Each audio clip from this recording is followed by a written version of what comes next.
Hello and welcome everyone. I am Tracy Cooper and I am a member of the board of Save Venice, as well as being on both the projects committee and educational resources committee.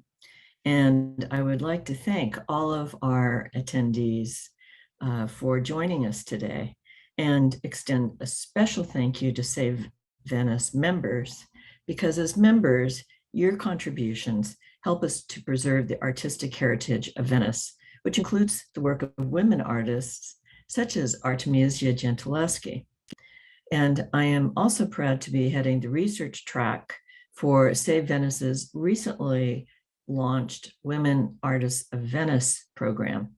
And later I'll share more information about how to become more involved. And thanks to those of you who already have. So today I am happy to introduce our speaker for the last of our fall webinars. And Davide Gasparotto is our speaker today. Dr. Davide Gasparotto is the Senior Curator and Head of Paintings Department, as well as Chair of the Curatorial Affairs at the J. Paul Getty Museum. He's a native Bassano del Grappa in Italy, which I believe means he grew up with a Artemisia Gentileschi painting in his backyard.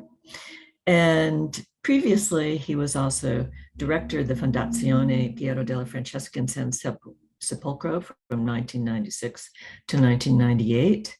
He was curator at the National Gallery of Parma and the Soprintendenza ai Beni Artistici e Storici di Parma e Piacenza from 1999 to 2012. And from 2012 to 2014, he was director of the Galleria Estense in Modena, where he critically oversaw the complete restoration of the museum and redisplay of the collection after the terrible major earthquake of May 2012.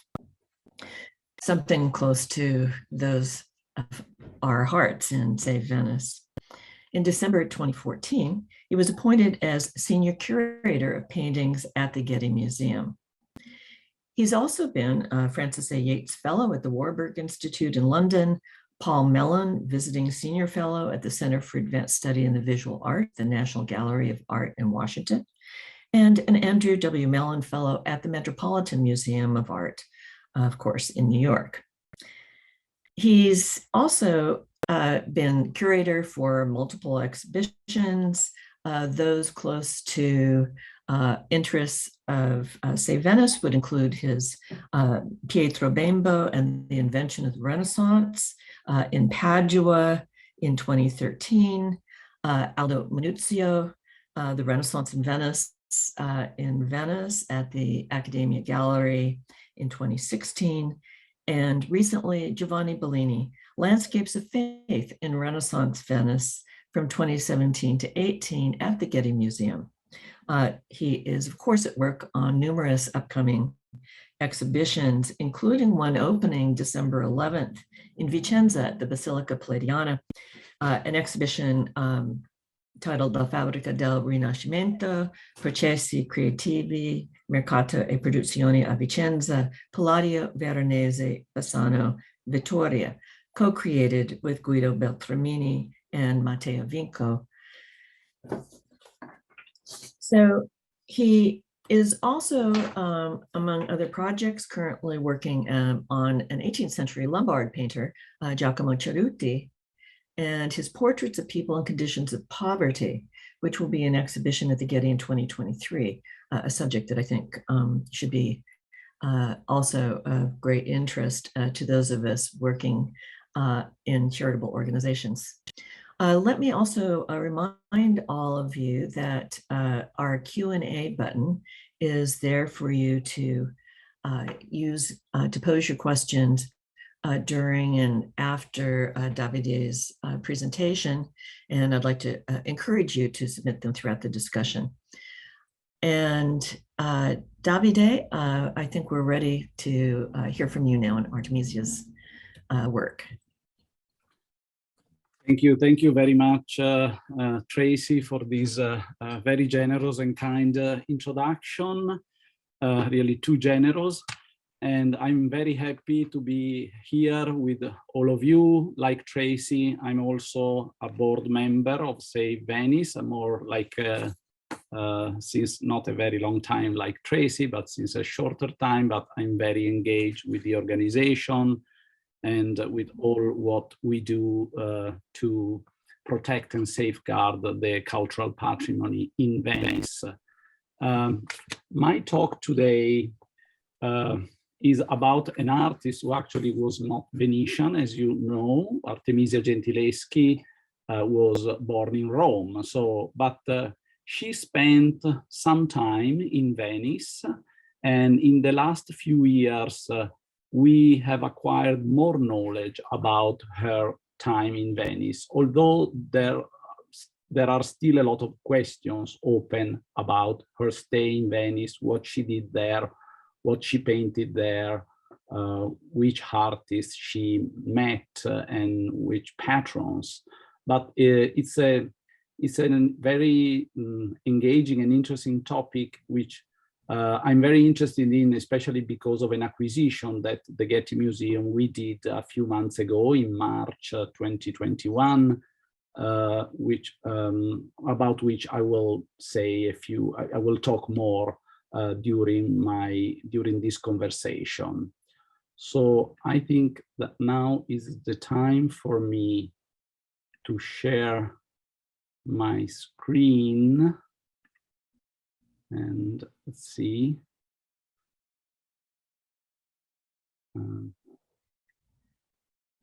Okay, I hope you can all see. So I was saying that today the painter Artemisia Gentileschi, although perhaps not as widely popular as Leonardo da Vinci or Caravaggio, is indeed a familiar figure for the general public. She has increasingly captured the attention of scholars, writers, filmmakers, and we can confidently say, I think, that she's certainly the best known woman artist of the early modern Europe. She was born in Rome. Here you can see some, publications, books, novels, a movie that was dedicated to her in recent times.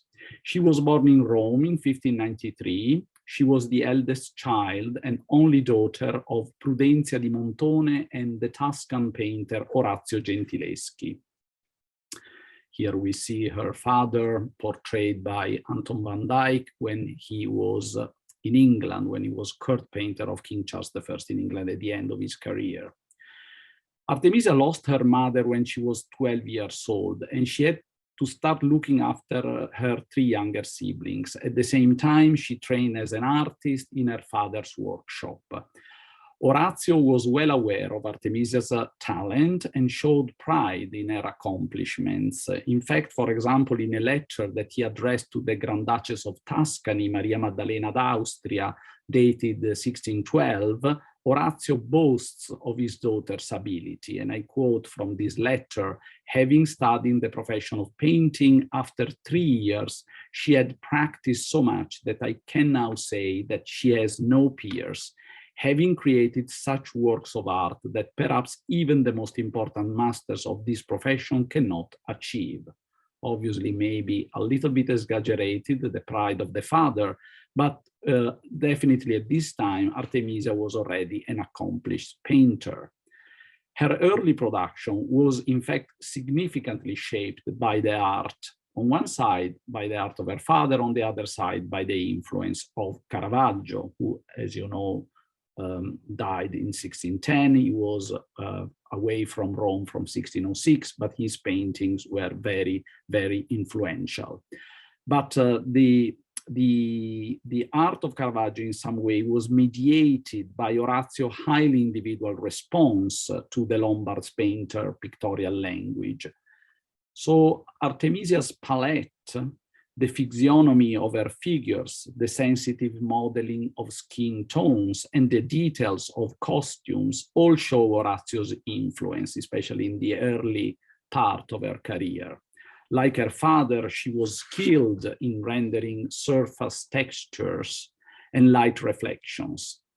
But also, since her debut, she demonstrated a firm grasp of dramatic narrative and a powerful emotional intensity that is absent from her father's more restrained mode.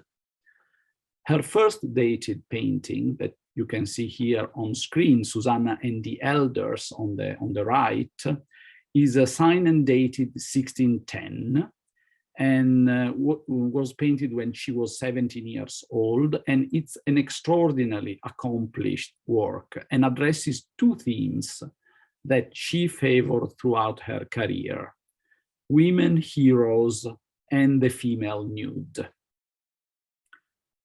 The most notorious episode in Artemisia's biography, we cannot not talk about this, took place actually in 1611 when she was raped by Agostino Tassi, an artist whom Orazio had introduced into the Gentileschi household. He was a collaborator of Orazio in some enterprises. During the subsequent trial brought by Orazio against his colleague and friend, the Sibille, a form of torture that tightens ropes around the fingers, was used to test the veracity of Artemisia's testimony. The court eventually condemned Tassi, sentencing him to exile, but the sentence was never really enforced. And so in November 1612, Artemisia married a modest painter, Pier Antonio Stiattesi, whose elder brother prepared her legal defense. And at the beginning of 1613, the couple moved to Florence. It is in Florence, in some way, that Artemisia truly became la pittora, as she was sometimes mentioned as, the paintress, with her own reputation, her clients, and her own style. I'm showing here a painting that was recently acquired by the National Gallery in London and was also recently exhibited in a beautiful show at the National Gallery organized by Letizia Treves.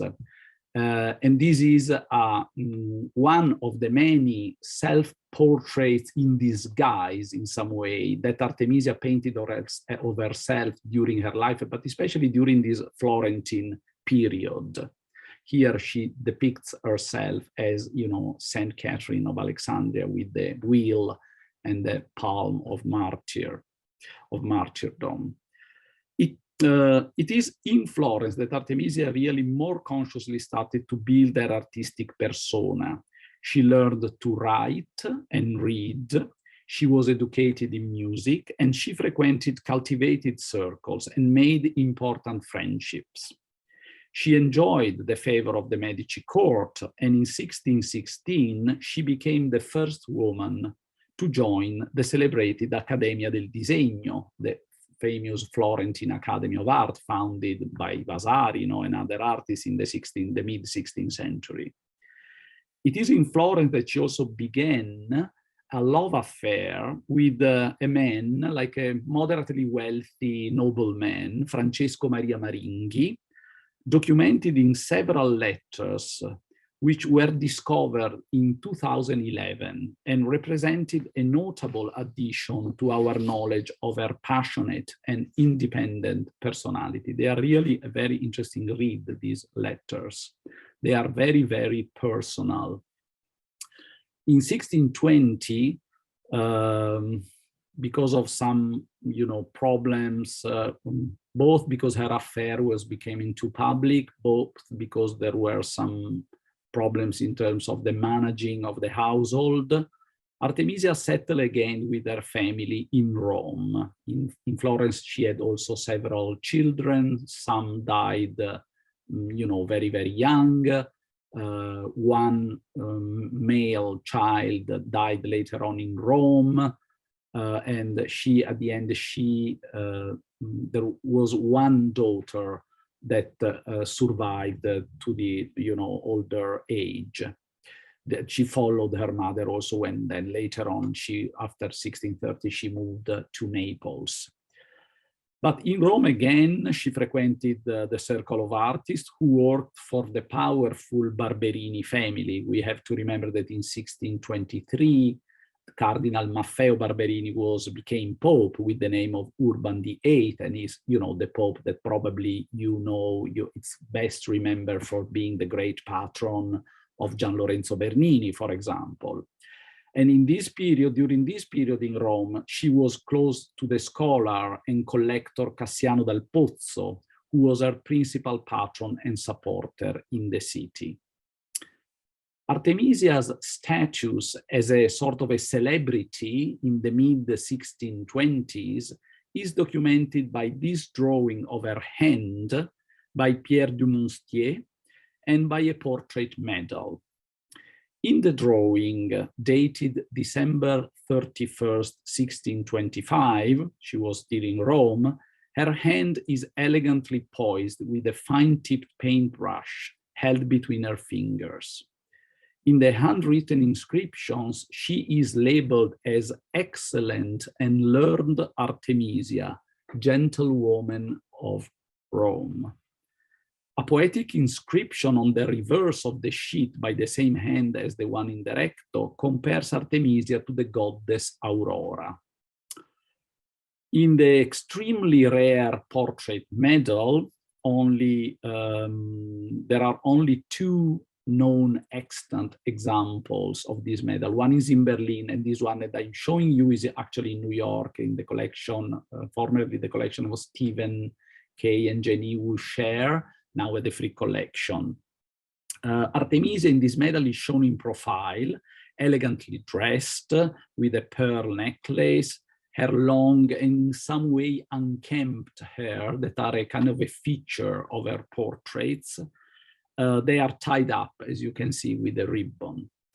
The inscription in the medal labels her as Artemisia Gentilesca Pictrix Celebris. So Artemisia Gentileschi, celebrated painter, but significantly using the female form of the Latin for pictor, so pictrix, a female form. The portrait in the medal is remarkably similar to an engraved portrait of Artemisia here on the left. You see again this sort of unkempt hair, the pearl necklace. The dress is also similar to the one of the medal. This engraved portrait of her was executed by the French artist Jérôme David and based on a painted self-portrait by Artemisia herself, as is explained in the inscription. The inscription running around the oval frame labels her as Artemisia Gentileschi from Rome, very famous painter, academician in the Desiosi. The Accademia dei Desiosi was an academy in Venice, which included musicians, composers, and poets. Another engraving by David that you can see also here on screen after Artemisia's painted portrait of Antoine de Ville, was a French military engineer who worked for the Savoy family in Northern Europe, and then he went back for a trip to Italy. He was at this time 31 years old, and was in 1627, and he was, Artemisia executed a portrait of him. And it seems that these two engravings were made at the same time, so 27, 28, possibly in the Veneto. Because the most illustrious and excellent Signor Giuseppe Marini, to whom the engraving with the portrait of Artemisia is dedicated, you can see in the lower portion of the engraving, il molto illustrissimo et eccellentissimo Signor Giuseppe Marini. He was the choirmaster and composer working in the Venetian Republic, who published two books of madrigals in Venice in 1617 and 1618. So we have Accademia dei Desiosi in Venice, we have this man, Giuseppe Marini, we have the date 1627. So where was Artemisia in 1627? There is a strong documentary evidence that she was in Venice actually at the time. A volume of letters published, in fact, in Venice in 1628 by someone called Antonino Colluraffi contains 2 letters referring to Artemisia as living in Venice. The first letter is addressed to Colluraffi's pupil, a certain Alvise da Mosto, supplying him with inscriptions and madrigals in Artemisia's honor. In one of the poems, Colluraffi draws a parallel between the painter and the ancient Queen Artemisia, the ancient queen with the same name, stating that Artemisia has painted marvels and wonders that have brought her even greater glory than the ancient queen who built the famous mausoleum of Halicarnassus. Colluraffi was actually not the first to draw an analogy between the ancient Queen Artemisia and modern painter Artemisia. In fact, discovered a few years ago, Artemisia's portrait by her friend, the French painter Simone Vouet, probably painted a few years before in Rome, speaks eloquently about her ambitions and about this parallel with the ancient Queen of Caria. Vouet depicts her holding a palette and brushes, but she's also very elegantly dressed, and she wears a medal, you know, on her chest, a gold medal, with the reproduction of the mausoleum of Halicarnassus, built by her namesake, the Queen Artemisia of Caria. In the second letter by Colluraffi, he asks Artemisia for a drawing of a female bear licking her newborn cub. This strange request can be explained with the fact that Colluraffi has founded a new academy in Venice, the Accademia degli Informi, whose emblem was, and I quote in Italian, l'orsa che lambisce il proprio parto, so a female bear licking her newborn cub. Evidently, Artemisia was requested by Colluraffi to design the emblem for the new academy. And this piece of work shows how popular she was in intellectual circles in Venice at the time. A pupil of Colluraffi, the young patrician Giovan Francesco Loredan, who in 1630 helped to establish another very influential academy in Venice, the Accademia degli Incogniti, wrote 2 letters to her in overtly ardent and admiring tone, which can be dated at the same time. One was addressed to her in Padua, and the other in Venice, where she apparently resided in the parish of San Fantin. Another important piece of evidence of Artemisia's stay in Venice are 7 anonymous poems which were discovered in 1971 by an Italian scholar, Ilaria Toesca, in a manuscript in the Barberini archives in the Vatican Library. The manuscript bears the date of 1627, and the poems refers to Artemisia as pittrice romana in Venezia, so Roman paintress in Venice. The author is most probably the young Giovan Francesco Loredan, the founder of the Accademia degli Incogniti, and the poems are elaborate literary descriptions in the antique, sort of in the fashion of the antique ekphrases, the descriptions of works of art that we find in Greek and Roman literature, of 3 paintings by Artemisia: a Amoretto in Paragone, so a sleeping Cupid painted on stone, which was then in the possession of Jacopo Pighetti, a lawyer, a poet and collector from Bergamo, at the time resident in Venice. And I show here an engraving, not taken after probably the Sleeping Cupid, because the Sleeping Cupid is described with wings, but of another painting by Artemisia, lost, that we know through this engraving dating 1640, with again a sleeping child and a skull, so probably like a more like a memento mori than a sleeping Cupid. But in some way it can remind us the appearance, the potential appearance of this sleeping Cupid described in these poems. Then the other two poems are celebrating two other paintings by her, one depicting Susanna and one Lucretia. I show here another painting by Artemisia. We have seen that her first dated painting was a Susanna and the Elders. And this painting from 1622 shows that she came back frequently to the same subject, in some way a subject of female virtue, painted when she was in Rome in 1622.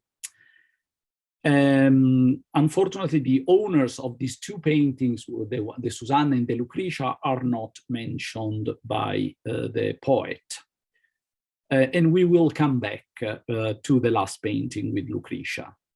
The final two poems do not address specific works of art, but instead turn to the praise of the artist herself, her beauty, which was also a topos of this literature and these eulogies of Artemisia, celebrating her beauty. And these two letters, the last two poems, they contain also a request for a self-portrait of Artemisia, again attesting her sort of status as a celebrity.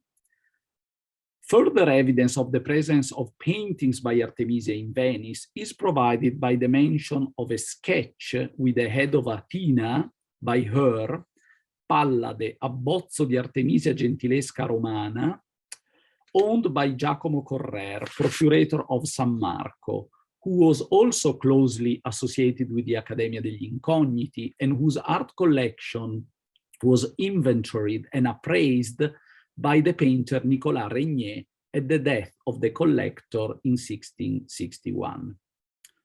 Moreover, it has recently come to light that a large painting of Judith and her maidservant by Artemisia was also in Venice and at an early date, probably not painted during Artemisia's stay in Venice, but acquired by a collector later on. The painting is recorded as one with Judith, who has cut the head of Holofernes and given it to the old woman who dries it, larger than life size, by Signora Artemisia Gentileschi. In the 1677 inventory of Lucretia Bonamin, widow of Giovanni Andrea Lumaga, head of a wealthy Venetian merchant family with strong ties to Naples. In the same inventory, for example, it is possible to recognize this inventory of the collection of the Lumaga family. It's possible to recognize the Judith and the head of Holofernes by Massimo Stanzione, an important Neapolitan painter, today at the Metropolitan Museum of Art, a painter who actually later on, when Artemisia was living in Naples, was a very good friend of her. Among the several versions of the subject of Judith and Holofernes that Artemisia painted over the course of her career, it is possible to recognize the canvas from the Lumaga collection with the very large one today in the Capodimonte Museum in Naples. A painting that is really sometimes sort of misunderstood, and it's an interesting painting from her, late career, and it's possible to recognize this large canvas with the painting mentioned in the Lumaga inventory because the coincidence with the measurements because of the coincidence with the measurements given in the inventory, but also because the back of the Capodimonte picture is inscribed with an L, probably for Lumaga, and the word anticamera, antechamber, suggesting a link with a reference found in a later inventory of the Lumaga collection, dating 1743, when the collection was moved to Naples and the picture hung in the antechamber of the family's residence.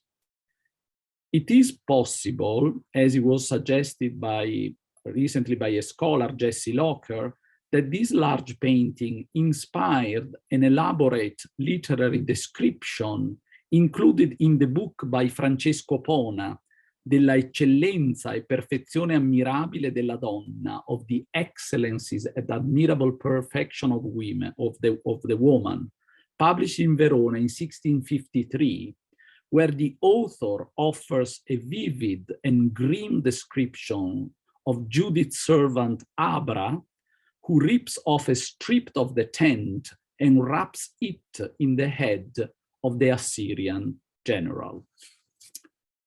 While in Venice, Artemisia received also an important commission, for which she was well remunerated.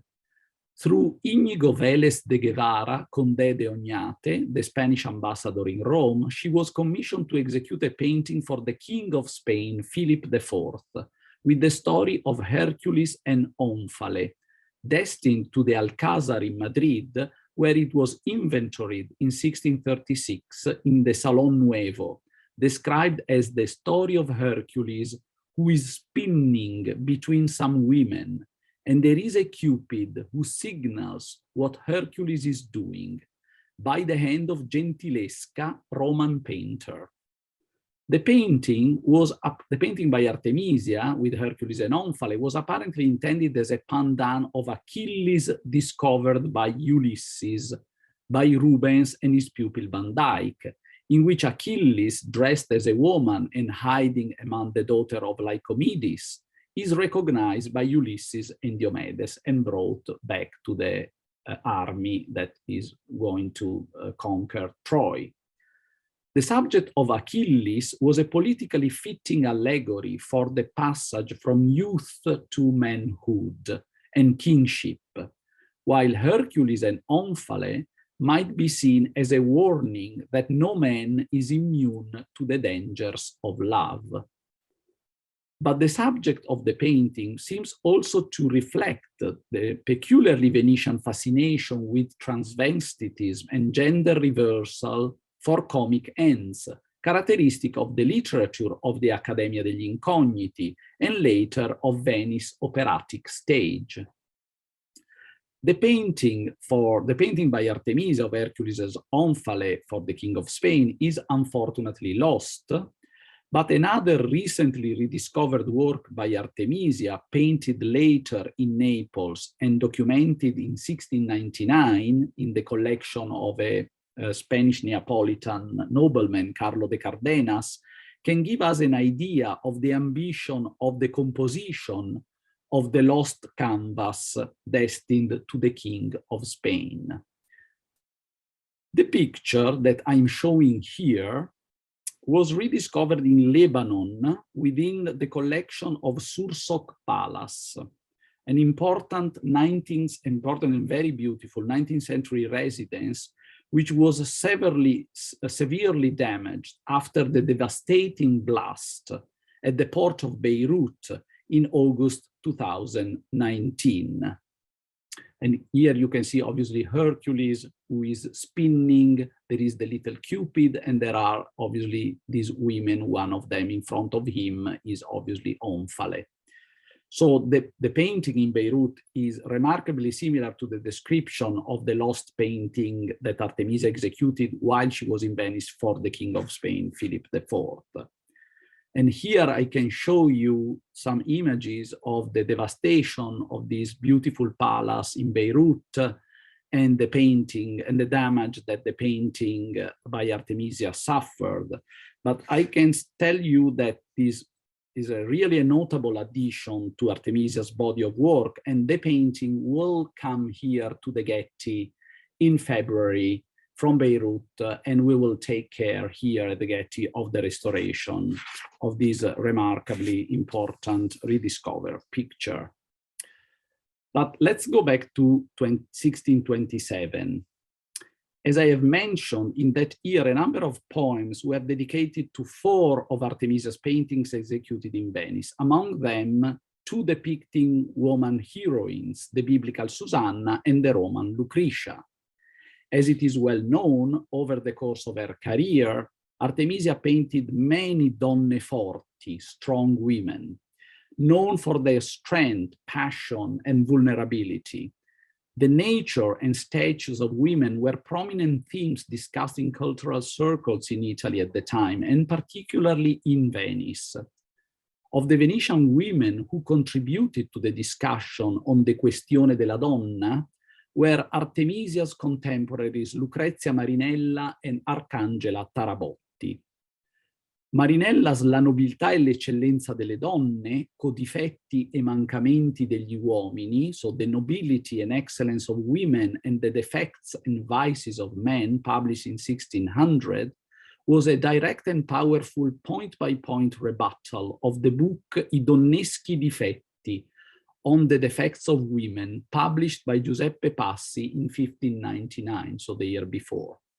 In her book, Marinella rejected misogynistic prejudices, invoking exemplary women from ancient history to argue that women possessed wisdom, the ability to rule, and a natural inclination towards virtue.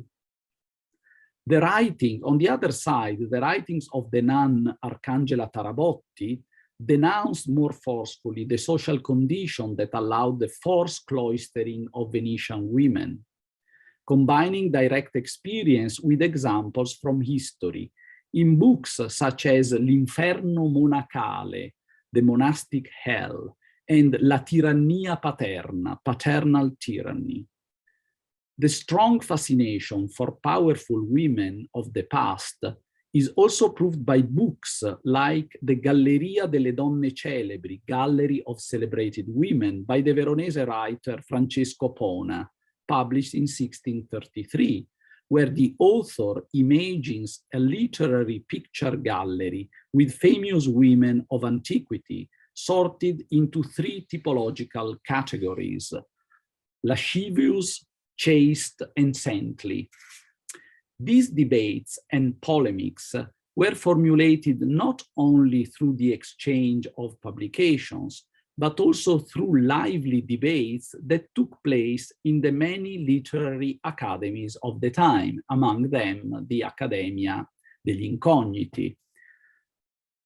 An exemplary case for the depiction of donne forti is for sure the figure of Lucretia, the Roman hero who lived in the 6th century before Christ and was the beautiful and virtuous wife of a Roman nobleman. The king's son, Sextus Tarquinius, fell in love with her, and during a stay in her house, Sextus threatened to kill her and shame her honor if she did not surrender to him. After the rape, Lucretia had her father and husband vow vengeance, and then she stabbed herself, refusing to live as an unchaste woman. Anger and grief over Lucretia's death led to a rebellion that brought down the corrupted monarchy and made her a martyr for freedom. So the audiences in 16th and 17th century Europe mainly viewed the figure of Lucretia as the epitome of female virtue, chastity, fidelity, and honor. And the words of the 14th century writer Giovanni Boccaccio in some ways summarize well the Renaissance view of Lucretia. And I quote here from Boccaccio: "Hers was an unfortunate beauty. Her purity, which can never be sufficiently commended, should be extolled, all the more highly as she expiated with such severity the ignominy thrust violently upon her. Her action not only restored the reputation that a dissolute young man had destroyed with his filthy crime, but led ultimately to freedom for Rome. End of quote from Boccaccio, his famous book, the famous book by Boccaccio, 14th century, on famous women, De Mulieribus Claris. Starting from the Quattrocento, north and south of the Alps, Lucretia became a popular subject in paintings, usually representing alone at the peak of the story's action, about to plunge the dagger into her chest.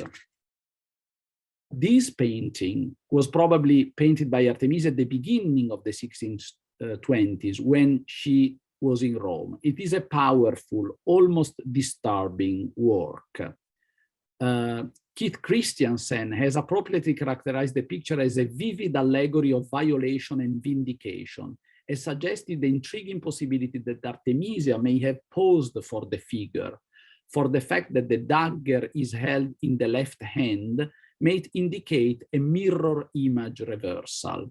And more recently, another scholar, Patrizia Cavazzini, has further speculated that Lucretia's generous proportions might reflect Artemisia's weight gain, documented in a letter addressed to her lover Maringhi around this time. This painting was almost for sure painted in Rome in the early 1620s. In the poems about Artemisia's painting of Lucretia, published in 1627 in Venice, the poet celebrates her skill in bringing back to life the ancient woman hero, only to again cause her death through the power of her brush. It's very Baroque imagination of this idea. Artemisia paints the event and brings it back to life. Rome had already seen you bathe your knife in blood. Now, more than the knife, it is her brush that kills you. A very elaborate way to celebrate the ability of the painter to give life to her subject.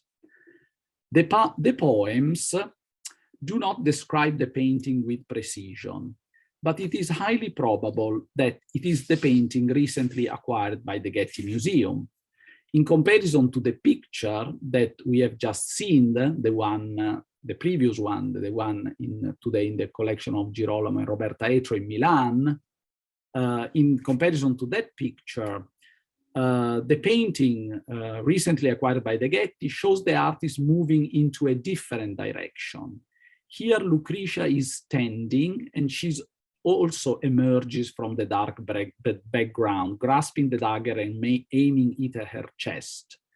While Artemisia's first approach to Lucretia was emotionally raw, austere, and really hard-edged, the present painting is more lyrical and in some way more sophisticated in its expressivity, with the tilt of the head, exuberant gestures, upward gaze, and this wonderful swirling drapery.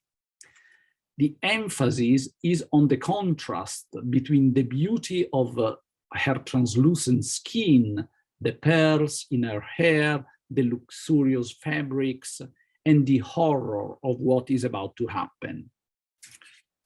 A date in the second half of the 1620s for the Getty picture is also suggested by another painting by Artemisia, the large canvas depicting Esther before Assuerus today, and two details to show you how beautifully painted is the sleeve of the shirt of Artemisia, and the powerful gesture of the right hand with the knife.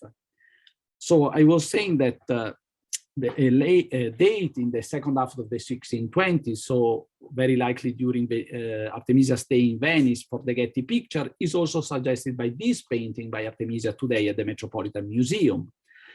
A painting that was for a long time believed to date from the beginning of Artemisia's Neapolitan period in 1630, but more recently it was argued, especially by Jesse Locker, that this painting must be placed during Artemisia's stay in Venice between 1627 and 1630. The painting depicts the biblical Queen Esther before her husband, the Persian king Assuerus.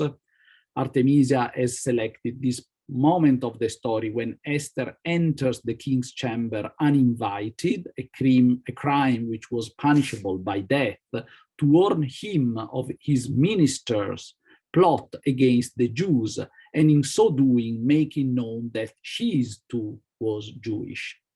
Afraid of the king's wrath, she faints as she enters in the throne room. But rather than being angry, Asueros is deeply concerned and leaps from his throne to comfort her. In the painting, we can clearly discern the impact of Venice on Artemisia through the picture compositional borrowings, the costumes of the protagonists, and in the subject matter, which mirrors contemporary debates about nature of men, women, and queenship, as we have seen. Artemisia's work seems to be inspired by a painting with the same subject by Paolo Veronese, which Carlo Ridolfi reports was still in Venice in 1648, so a painting that Artemisia could have seen in one of the collections in Venice. But also,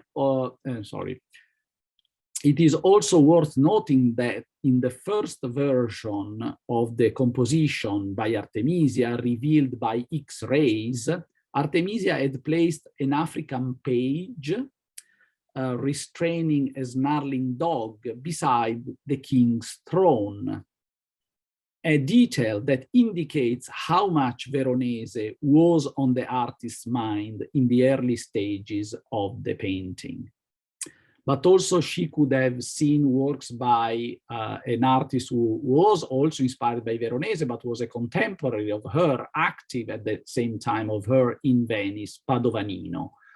And show here a painting by Padovanino with the same subject, Esther before Asuerus. So the sheen of the exquisitely rendered fabrics and the luxurious costumes are also very indebted to the Venetian tradition. And the head and neck of the Getty Lucretia and the Met Esther are so similar that it is possible that they were based on the same drawing, a practice that Artemisia could have learned easily in her father's workshop, the reuse of the same drawing for some details of a picture, and perhaps based even on the same model. Here, in fact, Artemisia is not portraying herself, but is probably using a model. And we know from later Neapolitan documents that she used to hire and employ female models for her paintings. In a letter later on, she was complaining about the cost of these models, how expensive they were. Other aspects of the Getty Lucretia hint at a profound engagement with Venetian art. Like some of her contemporaries who moved to Venice, Artemisia found inspiration in the artistic legacy of the 16th century. Her elegant and sophisticated heroine, with a string of pearls in her hair and surrounded by an abundance of fabrics, bring to mind several female protagonists of paintings by Titian and Veronese.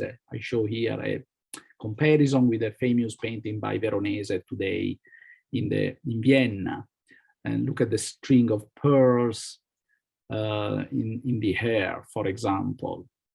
The dynamic and exuberant drapery of Lucretia's sleeve, painted with a creamy impasto and free brushstrokes, has little parallel in Artemisia's previous oeuvre, and its novel appearance suggests the influence of Venetian painting and her close contact with other expatriates active in Venice at the same time, such as the German Johann Liss, one of the painters, one of the foreign painters, like Régnier, who was French, like Bernardo Strozzi, who came from Genoa, who were active in Venice during the 1620s and very much looking back at the great 16th century Venetian tradition. So this recently rediscovered work, it is particularly significant since it sheds a new light on a crucial and hitherto overlooked moment of Artemisia's career, when the painter is transitioning from the combined influence of Caravaggio and her father Orazio, that in some way had been the hallmark of her formative years, to a more graceful and idealized manner, which will characterize her maturity in Naples, where she will spend the rest of her life after 1630, except for a trip to London, short trip to London.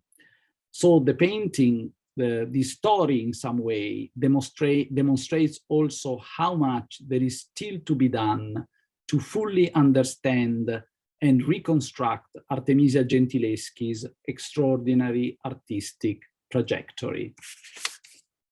Thank you.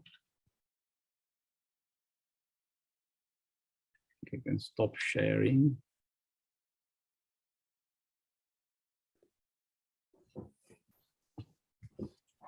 Thank you so much. That was a wonderful presentation, Davide. And I'd also like to thank our SAVE members again and invite you to please add your questions to the Q&A. So many wonderful things to think about with that presentation. I have one thing that I'm going to take the moderator's privilege and ask before I get to some of our questions in the Q&A.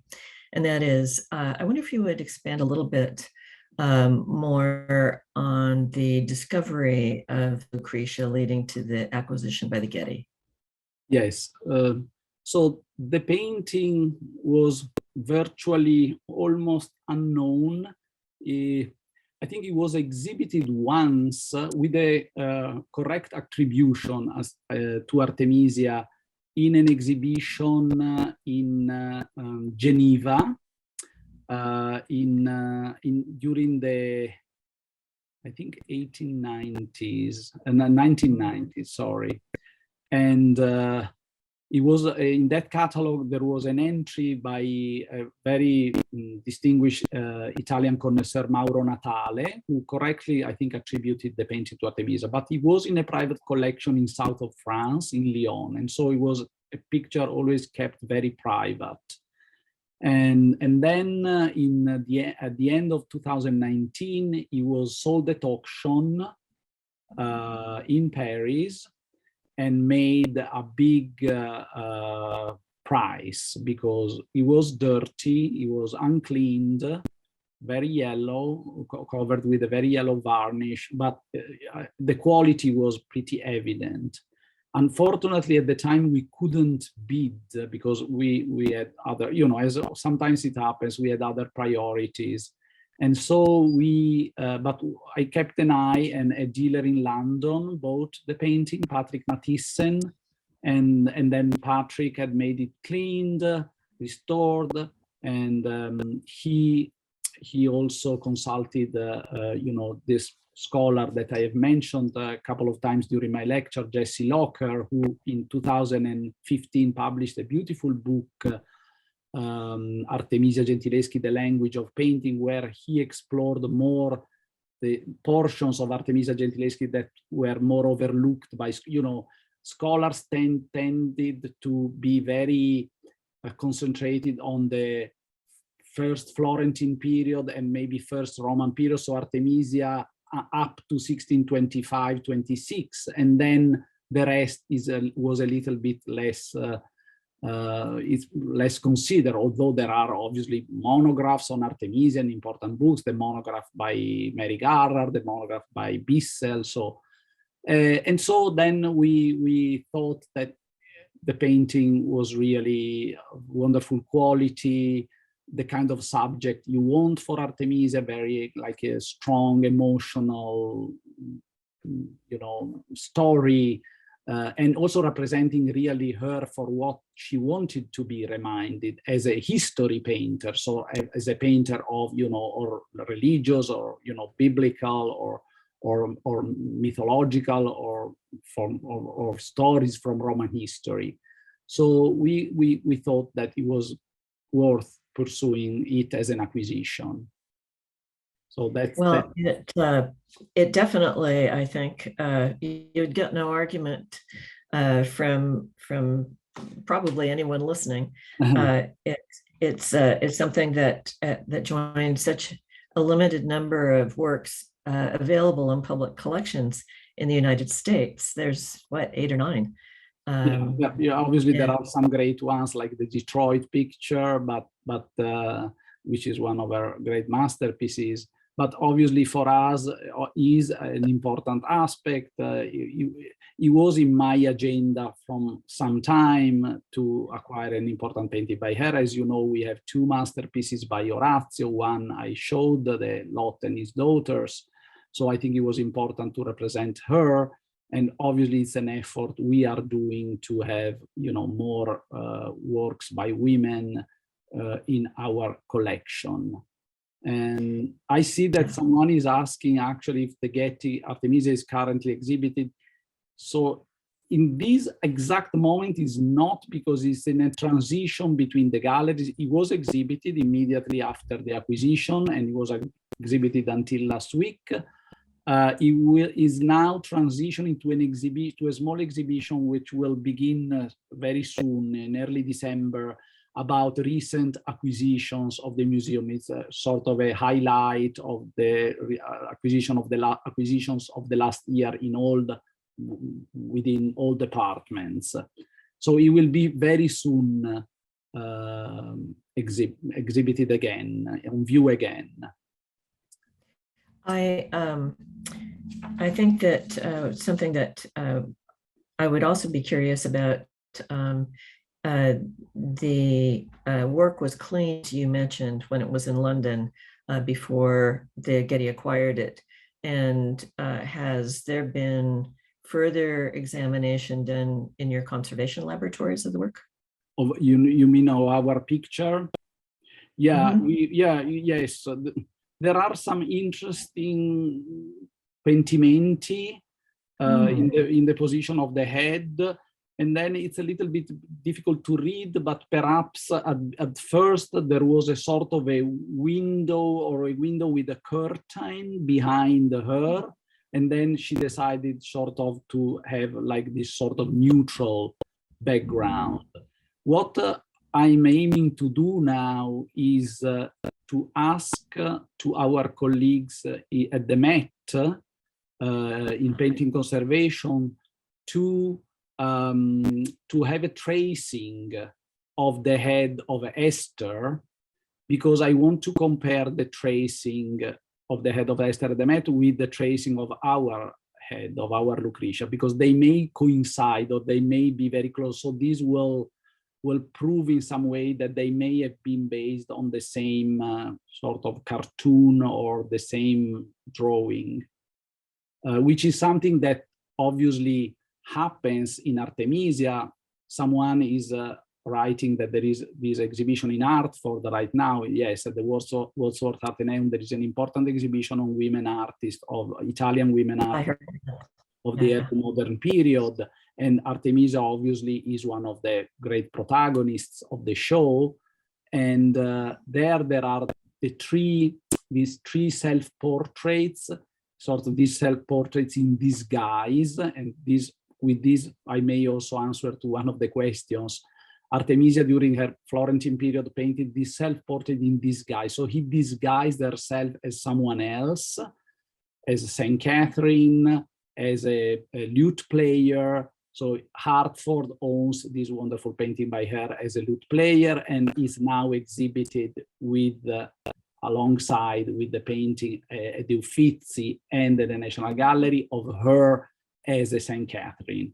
And it seems that at least the Hartford and London are based on the sort of the same drawing, then with the changes, because obviously in Hartford she's holding the lute, and in London the hands are positioned in a little different way, and she has the wheel. So, but she probably had sort of these drawings that she reused for different compositions. That would make sense because, as you pointed out, she did complain that models were expensive, and so using herself as a model makes a lot of sense, and using Yeah, the yeah. same Yeah. drawing. And obviously we have to think that she was one of the few lucky women that probably could draw from models when she was even maybe male, when she was in the studio of her father, when she was growing up, when she had her training, because obviously women unfortunately couldn't frequent academies, couldn't draw from the nude, especially from the male nude. So they used themselves. So she used obviously a lot them herself to portray the female body. But then later on is documented that she was hiring models, female models, and so she used for sure female models. I think someone is asking in the chat, and this is where one can read the letters of Artemisia. So they are in Italian, but there is this book, Lettere di Artemisia, published in 2011, where also these new letters that were discovered in 2011 were published. But if you want to read some original sources about Artemisia, among them some letters, you have to buy this small book, Lives of Artemisia Gentileschi, where there are some biographies, some of the testimonies in the trial, and also some of the letters. It's a nice book published by the Getty, is curated by a scholar, Sheila Barker, who is an expert in the field. She's also publishing very soon a book with us on Artemisia, and she's very involved with the Medici Archive project, and so she knows a lot about especially Artemisia's period in Florence. I see that someone is also asking if we have information about Artemisia's life in Venice, where she stayed, who she visited. So what I told you basically today is more or less what we know about her stay in Venice. We don't have more precise information. We don't know where was the studio. We know that, you know, she for sure knew people. For example, the painter, French painter Nicolas Regnier, like her, moved from Rome to Venice at the same time, so in 1626. So she knew for sure certain colleagues, she frequented colleagues in Venice, but we don't have evidence, like written evidence of this. Yes, I think that that's something that is part of what you were saying, is there's more to learn. For example, one could, I think, pursue exactly the connections that you've just described, as well as some of the others that you mentioned in terms of, that's on one hand, her artist, and many of those artists, like Nicolas Regnier, were also agents for collectors. And as you mentioned, she had this important opportunity to paint for the King of Spain, and therefore had obviously important Spanish colleagues there that then must have been important for Naples, her opportunities there. The Spanish connection is very important. Already started in Rome just before she went to Venice. Probably she was commissioned a painting by the Duke of Alcalá, who later a painting which actually has an interesting story, but it will take maybe us too far. But because this painting was at the Metropolitan Museum, and was not recognized as by Artemisia, and many years ago was deaccessioned. And then he went back to Italy. He's a figure of Christ. He went back to Italy. It's now in Italy. And this painting was part of an apostolado, so a series of paintings with Christ and the apostles that the Duke of Alcalá commissioned to a group of prominent painters, Italian painters at the time. And in some way, Artemisia got the place of honor because she was requested to paint the figure of Christ. And so the Duke of Alcalá later on became the Viceroy of Naples.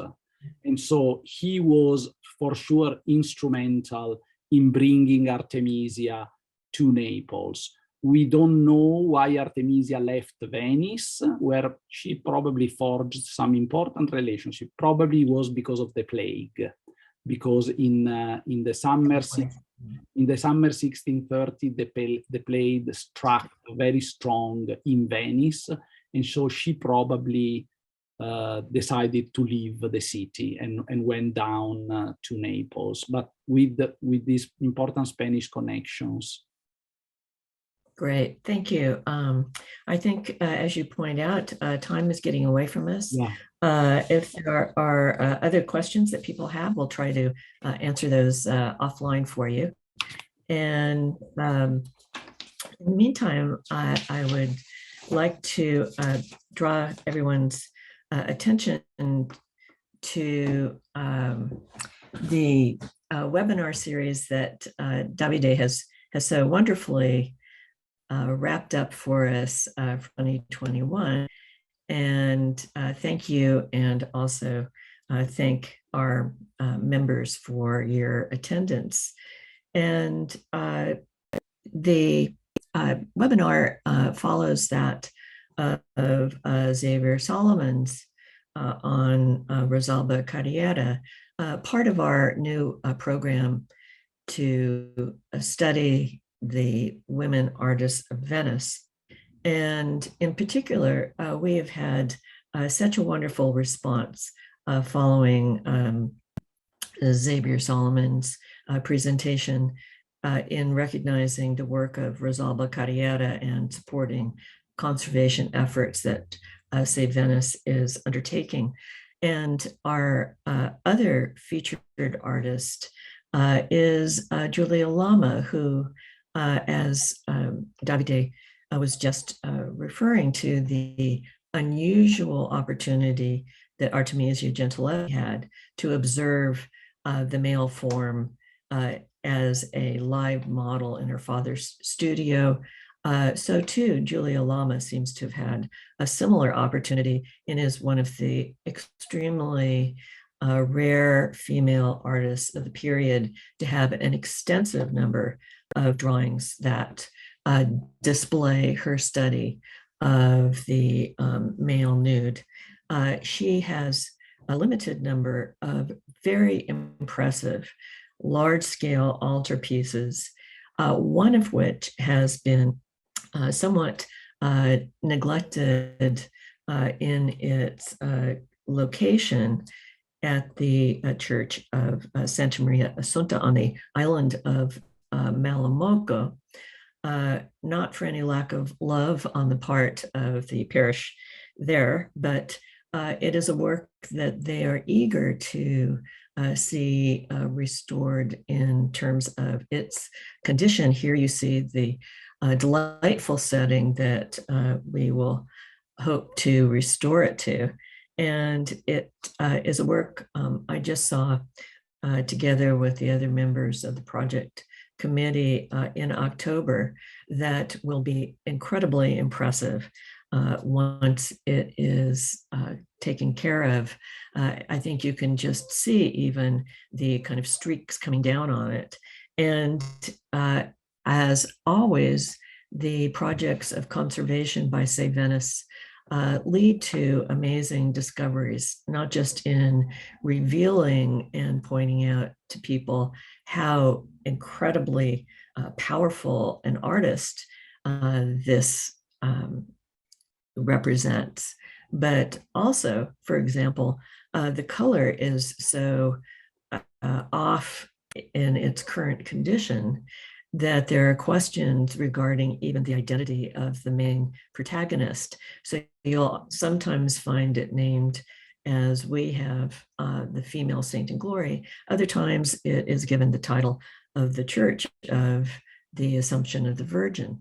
So all of that is kind of up in the air and remains to be revealed through conservation. The cost of conservation, as you can see, is 70,000. I don't know if that's going to be in dollars or euros. Dollars, I'm guessing. And of course, we welcome partial support in terms of contributions of 10,000 and more. Please contact our New York office with the links that are given here on screen and also in the chat. So I thank everyone for joining us for this really marvelous and, as one listener said, fantastico presentation, Davide. Thank you very much. And I hope to see more of you when we continue our webinar series next spring, and we will have information for that for you soon. So thank you, everyone. Have a great end of your years. Thank you. Thank you, everybody. Thank you very much.